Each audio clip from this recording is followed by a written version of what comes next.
Welcome to Shoreditch, East London's late night district. Now, in the last 8 years, Shoreditch has become one of London's newest hotspots, with people coming in their droves from the UK and around the world to eat, drink, dance and be merry. So, what is it about this place that makes the public so sure that this is the place to be? And how much has it changed in those past 8 years? Well, think no more, because I'm going to be finding out why and how. What made you move to Shoreditch? I guess it's just kind of like the nightlife, you know, it's amazing nightlife around here. The people as well, you know, it's kind of an edgy area of London to live, you know. Never really thought about East London, but in the last probably about 6 months I spent a lot of weekends here, so yeah, no, it's a really cool area. What represents the area most are its modern art exhibitions and its fashion boutiques, from vintage and retro wear to creations from today's hottest new designers.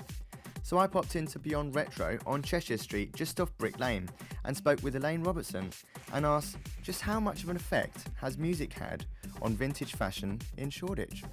I mean, East London and Shoreditch has always been really big into its music, and especially we've been running shows here in the store every Saturday for years on end, and we get a lot of local musicians that shop in here. Florence and the Machine shops in here, and Kate Nash, and Cock and Bull Kid, and you know, they all come in here and they buy the clothes and they wear them when they perform, and it sort of gets the kids interested and they come down, and it's especially for a lot of the kids in the music scene, they want to look really unique, and this is a way to wear something on stage that guaranteed no one else will have. As you know, here on Reverb we get bare exclusives, and by that I don't mean that we get to chat to Yogi, I mean we get to chat to people like Gary from the Hocks and Paws, who is a very, very famous house DJ. And if you don't know who he is, you need to Google him, because he's the man. Okay, now Gary, you have got a recording studio here in the heart of Shoreditch. I certainly have. Obviously, you've sort of been here for a while now. Why do you think it's important to have a base here? But to be honest, when we first pitched here, which is basically pitched right behind us there, we've been here for about 14 years, and there wasn't weren't a scene here. There really was nothing here. This was nothing. It's just an abandoned car park, and they had obviously the brewery on the other side. And just over the last sort of 8-10 years, it just seems to be more. I think the idea of the whole brewery, the guy who owns it, was to make it like a creative, like for artists, designers, for music, you know, anything to do with media. To like kind of base, you know, the rent was really cheap, and it was good. He could give everyone a good start, you know, to go on. There's been a lot of people come through here.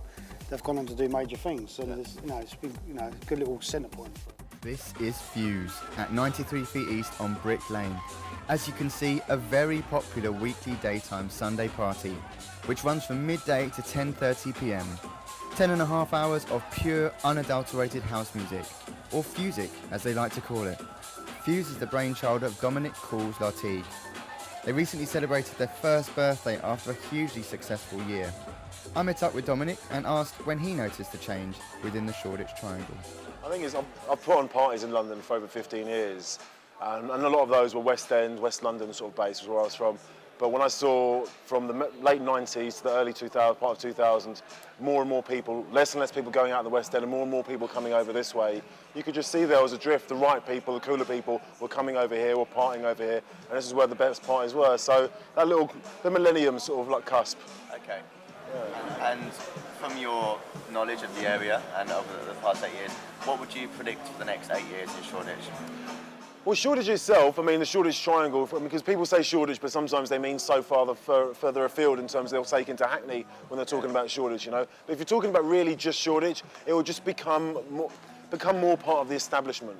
Because for the whole of East London area, it's that bit which is closest to the West End. The West End will always have its relevance. It's that bit of the West, that bit of the East that is closest to the city, and that relationship, that sitting side by side the city and the money there, side by side Liverpool Street, and the people coming in from the home counties into Liverpool Street and then coming out here to party. Shoreditch will always have its relevance, and slowly but surely you'll see little shops be taken over by bigger chains and so on.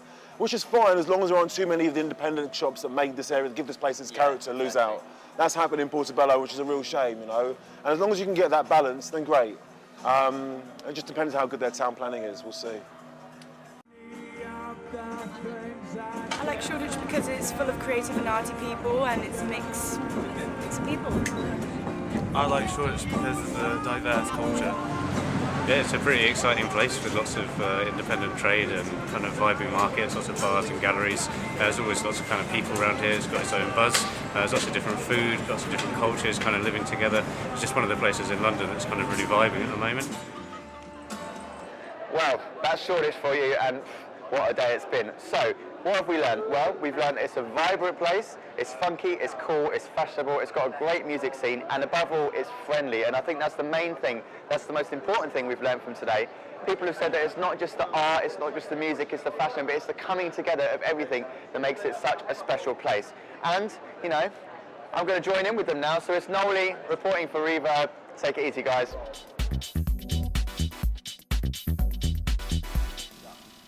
And Noel's with us now. Nolh? DJ Nolh. DJ Nolh. He's a Mr. Miles on the Teach Mix now. Listen to him. That was wicked. Available for bookings, Nolh Valbon. Yes. So, did you enjoy making the film? I loved making the film. Very interesting and good fun. Loads of vibrant people we spoke to. It's a really nice happening place. Everyone was very happy. Good fashionable crew out there. It was wicked. Really, So you had enjoyed fun it. in East? Yes, indeed. So for people who ain't been to Shoreditch and who want to go out on a night down in Shoreditch, Yes. where do you recommend for them to go? Well, there's loads of places basically. Tons of places you go to. Depends on what kind of music you're into. It really does. If you're into indie, there's places like 333 on Old Street, or you've got the bar music hall on Curtin Road, or you've got the Legion on Old Street. Okay, there's a few, and also around Hoxton Square, quite a few nice little bars and places like that. If you're talking about more sort of house, techno, dubstep, D&B, that kind of thing, you've got Aquarium on Old Street, you've got Plastic People on Curtin Road, East Village on Great Eastern Street, and then you've got Socho on Tabernacle Street. Then if you move even further east, you've got Brick Lane, which is loads of places on Brick Lane. 93 feet east, really, really good summer venue. It's got a Sunday daytime party called Fuse. It's absolutely banging it. I am a regular. Really, really good. Yeah, And it's actually a free party, but you need to get on the guest list. Right. Okay, so the guest list comes along the bottom of your screen there, hybrid.tv. And other places in Brick Lane, you've got the Big Chill Bar, you've got Cafe 1001, and just a really, really cool place to be around.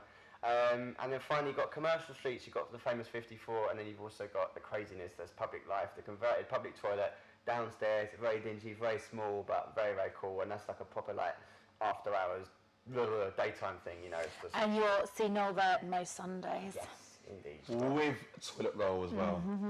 Okay, no, great work there, great film. Next time round, you're going to be doing a report on the rise of internet radio. Are you up for that? Wicked. So I can take my decks. Oh, no. Teach Mix, He baby. actually thinks he's a DJ now. Yes, he does, he 1, does. 2, 3, Oh, 4. Nolh. One bar, two Yeah. bar. Okay, listen, guys, now that you're both together, I'll ask you both a question, yeah? What do all these artists have in common? Mr. V, Dennis Ferrer, Tracy K, Shapeshifters. That is so easy, Marlo. Tell me something, They've what is all it? been signed to Defected Records. Ah, I knew you'd get that right. Damn, God. Defected DJ and all. Now, these artists need to be seen by all the right people and heard in all the right places in order for them to sell records. That's where a press manager of a record label comes into play. So we asked Tony Tambourine, the head of press at Defected Records, if we could hang out with him for the day. And like that old bank, TSB, before it was bought by Lloyd's, he said yes.